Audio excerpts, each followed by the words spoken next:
Sounds cool.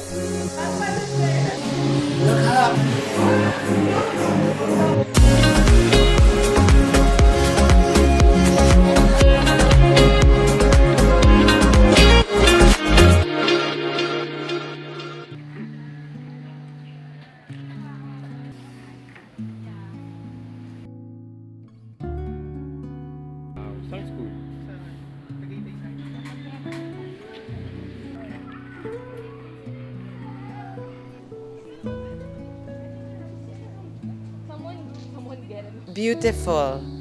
The word I would describe today, the 100 minutes, is beautiful. I came here with no expectations. I was wonderfully surprised. I love unique experiences, and this day, this experience, it delivered. Gripping. I think that 100-minute experience was just gripping because I was totally immersed on it. Like I totally just released everything that was on my mind. Refreshing.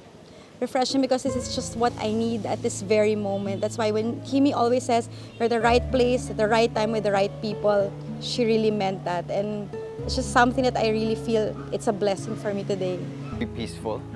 It was a very self-learning experience. You get to learn more about yourself and reflect on the things and experiences.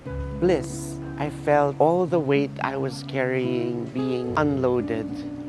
I unloaded my anxiety, my worries, my emotional baggage, and I feel light. It was so immersive and heartwarming, clarifying, and I have to say enlightening. Madaming discoveries, inner discoveries. Fulfilling because most of the time nakakalimutan natin to stay centered about ourselves. We're always into what other people are doing, what other people are saying. But sometimes we just have to get into our quiet space. It's very experiential, very empowering because it's hosted by and for women. Peace. Yeah, it gave me peace. The speakers helped me to relax my mind. Reminder in such a way that it reminds me of the things I really want to do. Intentional. It was an intentional experience. It was meant to evoke self-awareness. This experience also makes you realize how important it is to value your being and yourself. Magical. The experience inside, I came into it not really expecting anything, but coming out of it really feeling very light and very magical and very alive. Peace. It gave me the peace I greatly needed in such a stressful time in my life. So realignment. The experience had helped me parang detach from my usual busy life and then look upon my top view dun sa life ko. Healing. It's actually very healing for my body, soul, and spirit. It's enriching.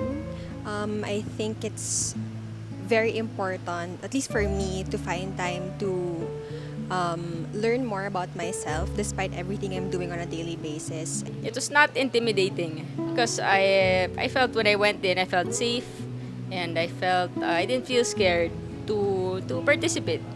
I would say reassuring because life has been very fast-paced recently, especially in work. I think this was really a good opportunity for me to really take time and be present and be in the moment and just really address what I need to work on currently with myself. But it's actually very experiential and very personal.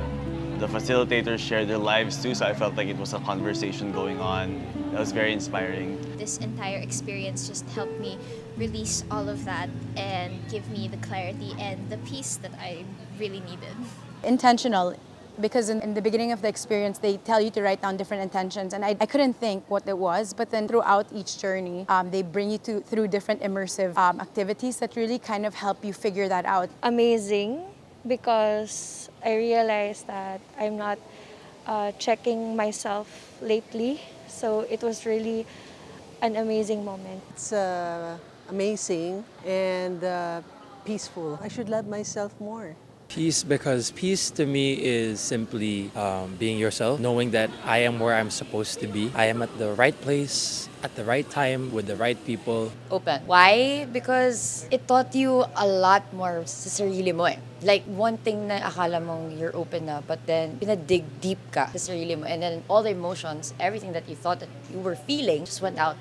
I was actually scared coming here because I don't know what I'm gonna find out about myself, because I know this is like immersing yourself into this 100 minutes of getting to know yourself, your emotions. Peace of mind po. Bali, tinuturuan niya po akong maglabas ng mga yung negative thoughts, ilabas yung kung ano ang tama or dapat na gawin. I realized to love myself more, to give importance to myself. I was able to assess myself on what level am I in. So, alam mo yun, it's really a great and wonderful afternoon for me. Uplifting. I think that's the word that would best describe the 100 minutes I spent inside the house. So. Celebrate life more. Please follow me on my social media accounts over here.